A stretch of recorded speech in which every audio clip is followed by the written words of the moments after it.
بسم اللہ الرحمن الرحیم۔ آج انشاءاللہ العزیز 20ویں تراویح ادا کی جائے گی، اور اس 20ویں تراویح میں 23واں پارہ 3 پاؤ اور 24واں پارہ 1 پاؤ تلاوت کیا جائے گا۔ جو مضامین اللہ رب العزت نے بیان فرمائے ہیں ان میں سے ایک تو حضرت اسماعیل علیہ السلام کی قربانی کا تذکرہ فرمایا، اور وہ اس طرح کہ سیدنا حضرت ابراہیم علیہ السلام نے خواب دیکھا، اور خواب یہ دیکھا کہ انی ارا فی المنام انی اذبحک، خواب دیکھا کہ میں اپنے بیٹے کو ذبح کر رہا ہوں۔ نبی کا خواب وحی ہوتا ہے، وہ اللہ کی طرف سے حکم ہی ہوتا ہے، تو گویا یہ حکم تھا کہ اسماعیل علیہ السلام کو ذبح کیا جائے۔ بیٹے سے پوچھا تو بیٹے نے کہا کہ یا ابت افعل ما تؤمر، ابا جان جو آپ کو حکم ہے آپ کیجئے، اس میں پوچھنے والی یا رائے اور مشورے والی تو کوئی بات ہے ہی نہیں۔ چنانچہ سیدنا حضرت ابراہیم علیہ السلام اللہ کے حکم کی تعمیل میں اپنے بیٹے حضرت اسماعیل علیہ السلام کو قربان کرنے کے لیے منا کے مقام پر تشریف لائے، اور اپنی طرف سے پورا اہتمام کیا کہ اللہ تعالیٰ کے اس حکم پر میں پورا اتروں اور پوری طرح عمل درآمد کروں، اور بیٹے کو لٹا بھی دیا، اور اس کا رخ زمین کی طرف، اس کا چہرہ زمین کی طرف رکھا، اور اس کے گردن پر چھری چلانی شروع کر دی۔ اللہ تعالیٰ فرماتے ہیں کہ انھا لہو البلاء المبین، بہت بڑی آزمائش تھی کہ بوڑھے باپ کو کہا جائے کہ اپنے نوجوان بیٹے کی گردن پر چھری چلاؤ، لیکن سیدنا ابراہیم علیہ السلام تھے، امتحان اور آزمائش پہ پورا اترے۔ تو جب انہوں نے گردن پر چھری چلا دی حضرت اسماعیل علیہ السلام کے، تو اللہ رب العزت نے اپنے فضل و کرم سے اور اپنی حکمت اور اپنی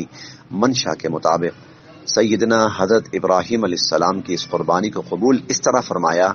کہ اسماعیل علیہ السلام کو زندہ بچا لیا، اور ان کی جگہ پر ایک جانور بھیج دیا، اور وہ چھری اس جانور کی گردن پر چل پڑی۔ وَفَدَيْنَاهُ بِذِبْحٍ عَظِيمٍ، اور وَتَرَكْنَا عَلَيْهِ فِي الْآخِرِينَ۔ تو یہ اللہ کے ہاں عمل اتنا قبول ہوا کہ قیامت تک کی انسانیت کے لیے اس کو کہ جانور قربان کریں، جانور ذبح کریں، قیامت تک کی انسانیت کو اس حکم پر عمل درآمد کا حکم دے دیا گیا۔ اسی طرح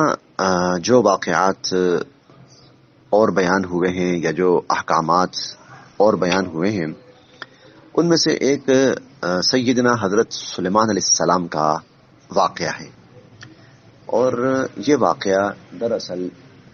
یہ جو واقعہ ہے سیدنا حضرت سلیمان علیہ السلام کا، یہ اصل میں انسانیت کی صحیح معنوں میں تعلیم کے لیے اور ان کی تربیت کے لیے ہے، اور ان کو ایمان کا اور زندگی کا مقصد بتانے کے لیے ہے۔ وہ واقعہ اس طرح سے ہے کہ سیدنا حضرت سلیمان علیہ السلام چونکہ دنیا کے حکمران تھے، خلیفہ وقت تھے، بہت بڑے حکمران تھے، تو انتظامی امور کی بھی نگرانی فرمایا کرتے تھے۔ تو ان انتظامی امور میں سے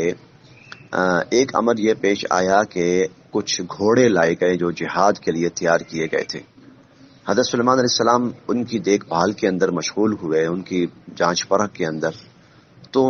کچھ مشغولیت اتنی بڑھ گئی کہ اس دوران میں سورج غروب ہو گیا، حتیٰ توارت بالحجاب، سورج غروب ہو گیا اور عبادت کا وقت نکل گیا۔ تو سلیمان علیہ السلام کو اس چیز کا اتنا دکھ ہوا کہ میں ایک دنیاوی امر کے اندر مشغول ہوا، اور اس مشغولیت میں میری عبادت ضائع ہو گئی، اور عبادت کا وقت نکل گیا کہ زندگی کا اصل مقصد تو عبادت ہے، تو عبادت نکل گئی، عبادت کا وقت نکل گیا۔ چنانچہ اتنا افسوس ہوا کہ فرمایا ردوہا علی فتفق مسحا بالسوق والاعناق، یہ جو جن گھوڑوں میں مشغول ہو گیا اور ان کی وجہ سے میں عبادت سے رہ گیا، ان گھوڑوں کو میرے پاس لاؤ تاکہ میں ان کو ذبح کر دوں اور ان کو ٹکڑے ٹکڑے کر دوں۔ چنانچہ ایسا ہی ہوا کہ وہ گھوڑے ان کے پاس لائے گئے، اور انہوں نے ان گھوڑوں کو ذبح کر دیا اور ختم کر دیا۔ یہ پیغام تھا ساری انسانیت کے لیے کہ عبادت کو ہمیشہ ہر چیز کے اوپر ترجیح دینی چاہیے، اور عبادت کو ہر چیز کے اوپر ترجیح حاصل ہے۔ اسی طرح اس سورہ صاد کے اندر 23واں پارہ ہے، سورہ صاد ہے، اس میں اللہ تعالیٰ نے انسان کی تخلیق کا ذکر فرمایا، اور تخلیق کے اندر جہاں فرشتوں کو حکم دیا کہ آدم علیہ السلام کو سجدہ کرو اور شیطان نے سجدہ نہیں کیا، وہاں اللہ تعالیٰ نے انسان کے اعزاز میں ایک بڑی عجیب بات ارشاد فرمائی، انسان کے اعزاز میں، اور وہ یہ بات ارشاد فرمائی کہ ابلیس سے کہا ما منعک اللہ تسجدا، تجھے کس چیز نے منع کیا کہ تو سجدہ کرے، لما خلقت بیدی، اس انسان کو جس کو میں نے اپنے دونوں ہاتھوں سے بنایا ہے۔ یہ اللہ تعالیٰ نے بڑا عجیب اعزاز بخشا انسان کو، گو اللہ تعالیٰ نے کہ ہاتھ استعمال نہیں ہوئے، لیکن انسان کے ساتھ محبت، انسان کے ساتھ تعلق اور انسان کا اعزاز اور انسان کی تکریم میں اللہ نے یہ الفاظ ارشاد فرمائے کہ اس کو میں نے اپنے ہاتھوں سے بنایا ہوا ہے۔ تو یہ تو اللہ کے ہاتھوں کی بنی ہوئی مخلوق ہے، تو اس سے اندازہ لگائیے کہ انسان اللہ رب العزت کے ہاں کس درجے پر فائز ہے اور کس مقام پر فائز ہے۔ اللہ کرے ہمیں اس کا احساس اور ادراک بھی ہو جائے۔ آخری بات جو آج کے اس سبق میں اور 24ویں پارے کے اندر ہے، وہ اللہ تعالیٰ نے انسانوں کو اپنے قریب فرمایا ہے، انسانوں کو اپنے قریب فرمایا ہے، اور فرمایا کہ یا عبادی الذین اسرفوا علی انفسہم، اے میرے وہ بندو جو اپنی جانوں پر ظلم کر بیٹھے ہو، لا تقنطوا من رحمت اللہ، اللہ کی رحمت سے مایوس نہ ہونا، ان اللہ یغفر الذنوب جمیعا، اللہ سب گناہ معاف فرما دیں گے۔ یہ ترغیب ہے کہ انسان سے غلطی ہو جاتی ہے، گناہ ہو جاتا ہے، خطا ہو جاتی ہے، بالکل ہے،